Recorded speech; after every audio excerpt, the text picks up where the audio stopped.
All right. Hey there, YouTube. My name is Brian Kajal. I'm a Google certified trainer. And in this video, we're going to be looking at more tips and tricks using Google Sheets. So this is part 2 of a series. If you haven't already seen my previous video, it was called Google Sheets Overview for Beginners. You can check that out in the description below. Otherwise, let's get started with this one. So first is how to edit the title. So here's the title up here. You can click on it once and move your cursor, or you can just highlight the whole thing and give it a title. Hit enter and you're done.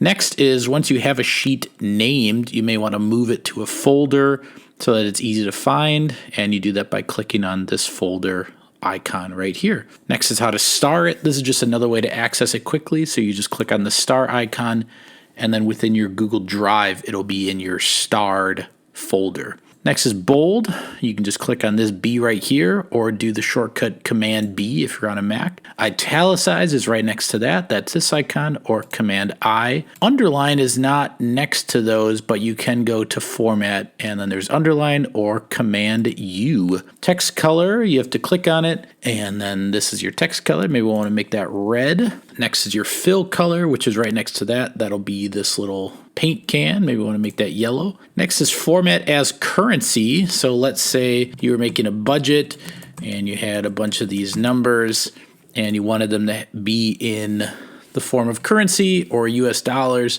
So you would highlight them and then click this little $sign, and then it will automatically format them as currency. Next is horizontal align. So I'm going to highlight everything and I'm going to make everything centered, and there it is.